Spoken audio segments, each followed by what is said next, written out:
নমস্কার আমার প্রিয় শ্রোতা বন্ধুরা, আমরা দুই সই বনামি ও গায়ত্রী আবার আপনাদের স্বাগত জানাই আমাদের সইয়ের মঞ্চে। সইয়ের আজকের নিবেদন ভালোবাসি তোমায় গল্পের পর্ব 18। আমাদের গল্পটি কেমন লাগছে তা কমেন্ট সেকশনে লিখে জানান প্লিজ। সইকে সাবস্ক্রাইব করতে ভুলবেন না যেন। সঙ্গে থাকুন।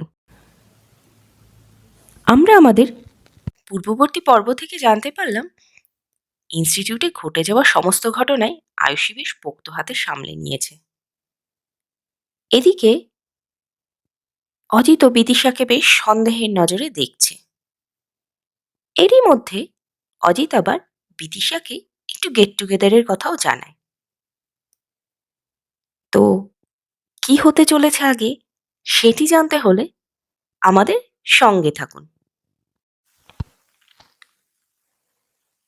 অজিত বলল, আচ্ছা তুই যেটা ভালো বুঝিস। আচ্ছা শোন না, কাউকে না কিছু বলিস না, মানে তাপসী, রঞ্জন, বিপাশা আর আবিরকে। কেন? আরে কেন আবার কি রে? আমি ওদের বলেছি তুই আসবি না, তুই ওদের জানিয়ে দিলে সারপ্রাইজটাই আর থাকবে না, তাই প্লিজ বলিস না। ও আচ্ছা আচ্ছা, টেনশন নিস না, তাহলে রবিবার কিন্তু। কথাগুলো বলতে বলতে বিদিশা বাড়ির ভেতরে ঢুকে গেল। বিদিশা যাওয়ার পরও দাঁড়িয়ে রইল অজিত।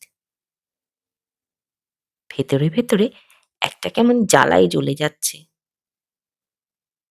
মনে ভয় যেন একটা জায়গা করে নিচ্ছে।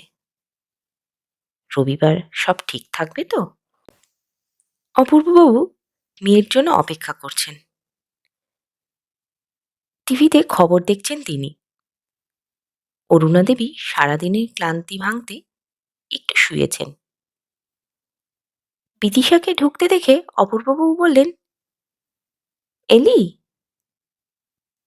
অন্যদিন বিদিশা একটু বাবার কাছে বসে, একটু আড্ডা দিয়ে তারপর ফ্রেশ হয়। আজ আর দাঁড়ালো না, সোজা নিজের ঘরে। অপূর্ববাবু বললেন, বিদিশা কি হলো মা? আসছি বাবা আসছি।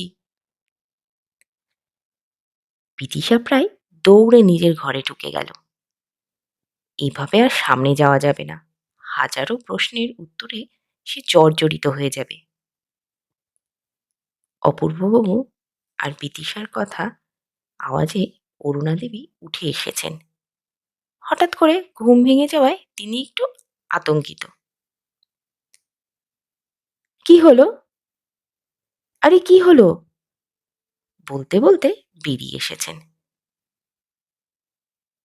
কি যে হয় না অরুণা তোমার, এরকম করলে যে যে কোনো সময় তোমার কিন্তু হার্ট অ্যাটাক হয়ে যেতে পারে। মেয়েটা বাড়ি ঢুকে আগে আমার কাছে এসে বসে, কিন্তু আজ ডাকলাম শুনলো না, ঘরে চলে গেল। এই তো একটা ব্যাপার। এতটুকু বলে অপূর্ববাবু দম ছাড়লেন। অরুণা দেবী এলো চুল খোপা করে বাঁধতে বাঁধতে সোফায় এসে বসলেন। আর উনি অপূর্ববাবুকে উদ্দেশ্য করে বললেন, তোমার বুদ্ধিশুদ্ধি কোনোদিনও হবে না। অনেক ধরনের সমস্যা থাকতে পারে তো, ওরকম করলে চলবে? মিটিং একদম সাকসেসফুল। সোমবার থেকে নতুন চাপ নেওয়ার জন্য প্রস্তুতি শুরু হবে। কিন্তু এসব নিয়ে সোহম চিন্তিত নয়। গাড়িতে বসে বসে অস্থির হচ্ছে বিদিশার জন্য। কি যে হলো, আর কেমন আছে যে মেয়েটা? একটা ফোন নাম্বার না নিয়ে যে কি বিপদে পড়েছে তা হাড়ে হাড়ে বুঝতে পারছে সোহম। কিভাবে খোঁজ নেওয়া যায়? না নিলেও শান্তি কি আর পাওয়া যাবে? অগত্যা ফোন করলো আয়ুষীকে। আয়ুষী যেন এই ফোনটার অপেক্ষায় ছিল। মুখে স্মিত হাসি নিয়ে ফোনটাকে নিয়ে বসে আছে। রিং হলেও তুলছে না। দরকার এখন না আয়ুষীকে? বাজুক। শেষ মুহূর্তে গিয়ে ফোনটা ধরে গম্ভীর গলায় বলল, বলুন, কাজ হলো? হ্যাঁ হয়েছে। 3 মাস সময় নিয়েছি আমরা প্রস্তুত হতে। পারবেন তো? আমি 3 বছর আর আপনি 8 বছর। আমাকে বলছেন কেন?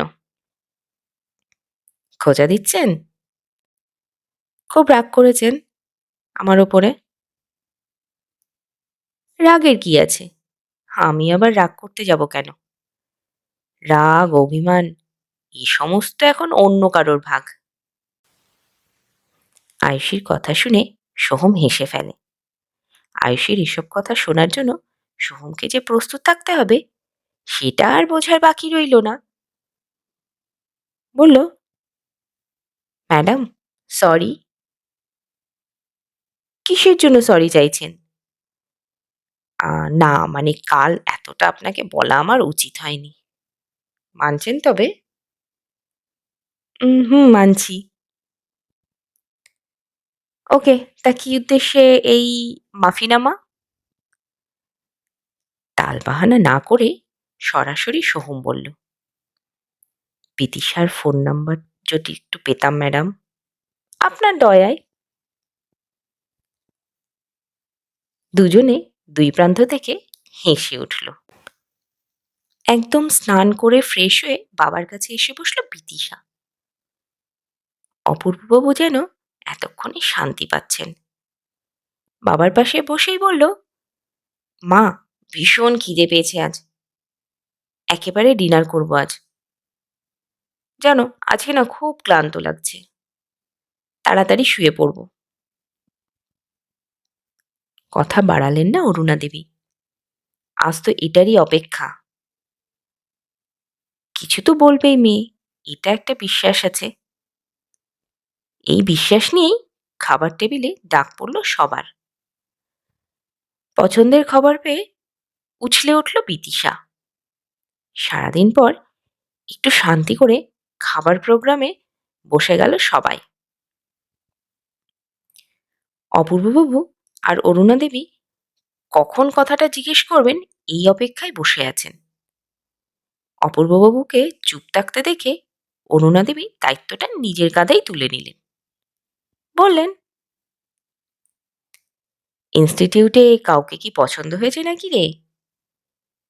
এত পরিষ্কারভাবে ভূমিকা ছাড়া কথা বলে ফেলবেন সেটা কিন্তু অপূর্ববাবু বুঝতেই পারেননি আগে। চোখটা একটু বড় বড় করে তাকালেন ঠিকই, কিন্তু পাত্তা পেলেন না। বিদিশা এক মুহূর্ত চুপ করে গেল। অরুণা দেবী আবার কথাটার পুনরাবৃত্তি করলেই বিদিশা বলল, যদি সত্যি কাউকে পছন্দ হয় মা, তবে সরাসরি বাড়ি নিয়ে আসবো। একটু অপেক্ষা করো। অপূর্ববাবু কথার মানে কিছুই বুঝতে পারলেন না। বললেন, নিয়ে আসবি মানে কবে? আমি তো রাজি, তবে সে যেদিন রাজি হবে। কেন, সে রাজি হয়নি? এখনো তাকে তো কিছু বলিনি বাবা। কবে বলবি তুই? যেদিন সে চাইবে। উফ, কি বিরক্তিকর। সেটাই তো জানতে চাইছি বিদিশা, চাইবে কবে? আমিও তো তাই বলছি বাবা, আগে তো হ্যাঁ বলুক তবেই। অরুণা দেবী মাঝে বাধা দিয়ে বললেন, মানে তুই বলতে চাইছিস তুই কাউকে পছন্দ করেছিস, তাই তো? বিদিশার মুখ গোলাপি আভায় রাঙিয়ে উঠল। অরুণা দেবী আবার বললেন, কে সে?